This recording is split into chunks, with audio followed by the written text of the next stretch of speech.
Hello, this is Spellsquire's MTG, and today we're looking at the importance of a mana curve in your commander deck.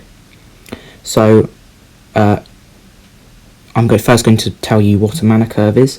So the mana curve is the CMC of your cards in order, so you're going to have a certain amount of 1 drops, 2 drops, 3 drops, and so on.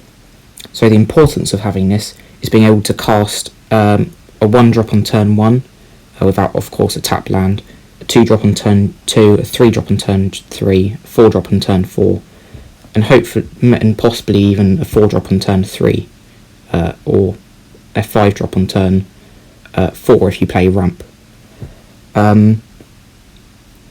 If you do miss out on a 2 drop on turn 2, for example, you'll often be behind because people will be casting rampant growths and stuff. So on turn 3 they'll be able to cast 4 drops.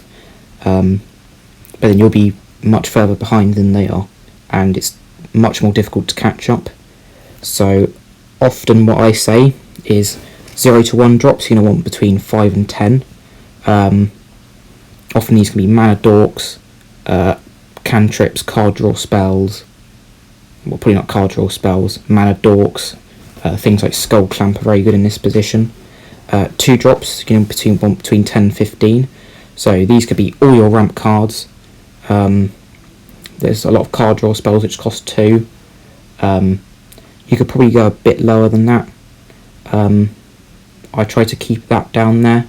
Obviously, like things like Zilliport Cutthroat in that slot for sacrifice decks. Just a lot of cards you don't really think about are in that slot. Often removal spells you can fit there, like Reality Shift is in that slot. So 3 drops you want between 50 and 30. Obviously, the higher end of that, your deck's going to be a lot faster. Often things like Chaos Warp, later ramp spells, other removal spells. Often a lot of synergy cards that go in that slot as well. So you're going to want between, I would say, about 8 and 15 4 drops. Often this is where your commander is, between 4 and 6 mana. In this slot you can have a lot of synergy and engine cards, and that's usually 3 drops usually highest, and 4 drops the curve starts to go down again. So 5 drops you want between 5 and 12.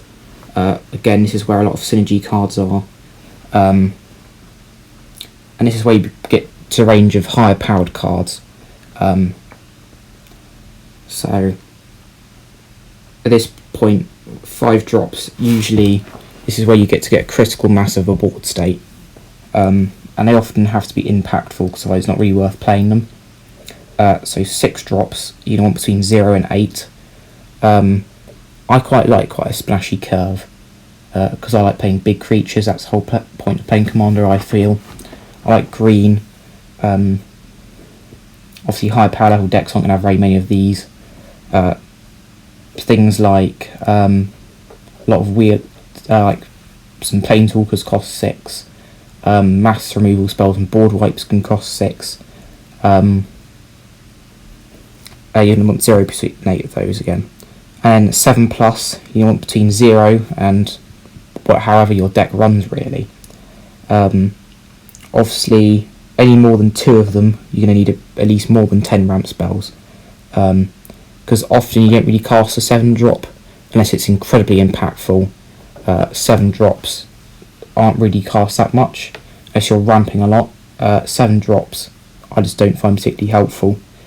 Often there's an effect which costs less than 7. For like, a good example is Butchered Malakir and Grave Pact. Butchered Malakir costs 7, but Grave Pact costs 4. Obviously, Butchered Malakir is more budget than Grave Pact. And obviously that Intech deck I showed you had about 10 or so 7+ drops. But then my, for example, Locust God deck only has like 2 or 3. I'm going to show you a graph of that in a minute. This listed, of course, is for more casual EDH decks. CDH decks, so between power 8 and 10, like Battle Cruiser decks, and then going into competitive decks. doesn't really work on this. You're going to need a much lower curve, especially if you're running ad nauseum.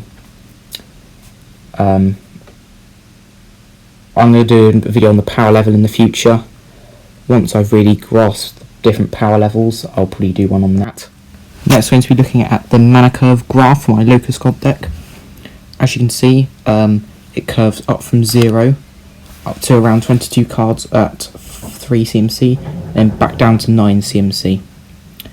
The 10 CMC card is a split card, so they group together.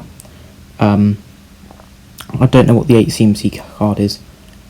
Oh, it's probably Treasure Cruise, so it finishes on 7 CMC, which is fine. I think it's got enough ramp, and it's got quite a lot of early game cards. So this is what your deck list should ideally look like. Maybe have less 3 drops and a few more 4 drops, I'd say. That's just how the deck came out, but try and get it somewhere around this. So you want your average CMC between 3 and 4, because any lower you'll run out of high cost cards. As you can see, this has a average CMC of 3.5. You'll run out of high cost cards, and it'll be hard for you to finish off the game. Unless you're running infinite combos and tutors like in a CDH deck, you're not really going to be being able to complete the game off. And any higher, and you'll be stuck with like 7 CMC cards, 6 CMC cards. You can't cast them until turn 6 or whatever, and you'll just be out of the game by then. So try and stick your average CMC between 3 and 4. I would say try and keep it between 3 and 3.5, but I find it hard. And if you don't have really practice with making decks, you'll definitely not be able to do it. I believe that is all for today. Thank you for watching, and goodbye.